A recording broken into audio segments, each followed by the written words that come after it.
Ang ABS-CBN ay hindi lamang po tagapaghatid ng balita at impormasyon. Naging tulay din ang Kapamilya Network sa pagpapaabot ng serbisyo publiko sa iba't ibang bahagi ng ating bansa. Nagpapatrol, Arian Apatan.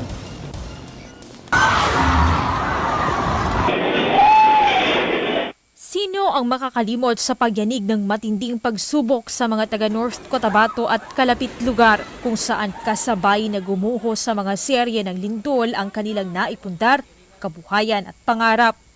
Sana Lord, maawa ng Panginoon sa amin. Napobia na jud ko. Ay, sobrang lakas. Sobrang takot. Takot siya na grabing kaba. Bumuhos ang tulong sa mga nasalanta kaisa ang ABS-CBN.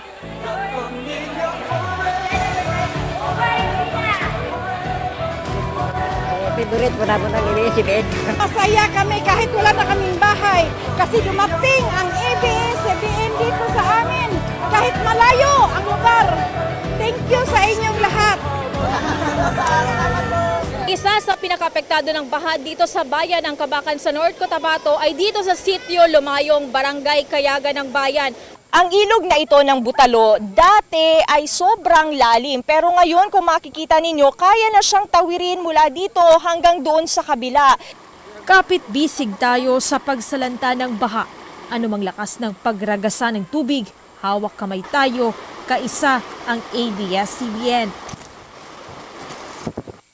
Sa panahong tuyot at hindi sagana, sa pahikibaka ng kumakalam na sikmura, naroon ang ABS-CBN, hindi lamang upang ikwento ang bawat butil ng impormasyon, kundi ang maipaabot ang nararapat na tulong, solusyon.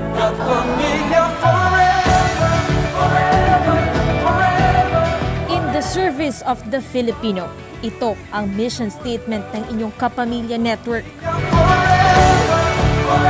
Ito ang mga kwentong puno ng pag-asa. We would like to take this opportunity to convey our sincere appreciation and heartfelt gratitude to ABS-CBN management for being one of our partners for the past years in the implementation of DOL program and services, especially during the conduct of job fairs here in Cotabato City. Our partnership with you paved the way in reaching out our kababayans, even those who are from the far-flung areas reached by your network, who needed most of our assistance. Your unwavering support is one of the contributory factors for the success of all our undertakings. From the bottom of our hearts, maraming salamat, kapamilya. Mga kwentong punong-puno ng buhay. In behalf of the Blood Center of the Cotabato Regional and Medical Center, we would like to extend our warmest gratitude to ABS-CBN for being a long-time partner in the blood donation program. We have been in partnership for several years. ABS-CBN has helped us in the advocacy of voluntary blood donation. They also helped us in organizing mobile blood donation activities in different communities, and also they helped us in providing media mileage for our advocacy. Maraming salamat, kapamilya! Kwento ng realidad sa komunidad. On behalf of the entire CRMC family, its patients and stakeholders, we are forever grateful to ABS-CBN Cotabato's contributions and the assistance it has extended to us in the service of the Filipino people. Thank you, ABS-CBN Cotabato, for becoming a beacon of hope to the marginalized, oppressed, and those in dire need, and for constantly being a reputable source of relevant information, making people aware of the truth and the realities of the times, especially during this COVID-19 pandemic crisis. Ito ang mga kwentong may ngiti at kurot sa dibdib. Unang nakita ko ang kahalagahan ng ABS-CBN noong halalan 2004. Ang daming tinugunan ng mga issues, magdamag hanggang sa matapos ang bilangan. Pagkatapos noon, akin nang nakikita na hindi lang issue sa politika o seguridad ang tinutugunan ng ABS-CBN, kundi naging sandalan na rin ito ng mga wala nang malapitan sa buhay. Ang dami na din na kawang-gawa ang ABS-CBN na kasama ako sa loob ng 16 na taon. Mapa-medical mission, sa pagtuli ng libu-libong kabataan, pagbigay ng gamit pang-aral at silid-aralan sa iba't ibang lugar sa Maguindanao. Sa lahat ng ito, ang pinakamahalaga sa akin ay ang pagbibigay ng ABS-CBN ng pag-asa sa bawat pamilyang Pilipino. ABS-CBN, mula sa inyong kapamilya, maraming salamat po.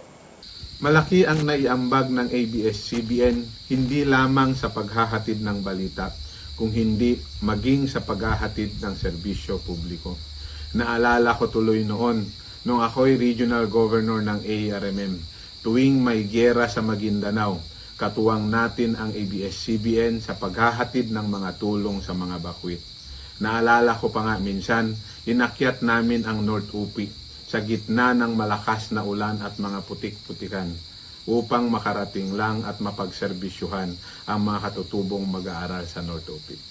Sa mga kapamilyang naging bahagi ng misyon ng ABS-CBN sa Central Mindanao sa loob ng halos 20 taon, sa mga ahensya ng gobyerno at pribadong institusyon na naging katuwang ng ABS-CBN sa paghahatid ng serbisyong publiko, maraming salamat.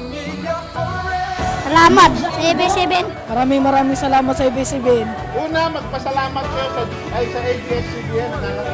Sa mga kapamilyang naging bahagi ng misyon ng ABS-CBN sa Central Mindanao sa loob ng halos 20 taon, sa mga ahensya ng gobyerno at pribadong institusyon na naging katuwang ng ABS-CBN sa paghahatid ng serbisyo publiko, maraming salamat mga kapamilya. Tulad ng mga istorya ng pagsubok at sakuna, ang inyong Kapamilya Network ngayon ay dumadaan sa matinding hamon, pero gaya rin ng mga istorya ng pagbangon, magpapatuloy ang ABS-CBN sa misyon nito, in the service of the Filipino. Maraming salamat at hanggang sa muli, mga kapamilya. Aryan Apatan, ABS-CBN News.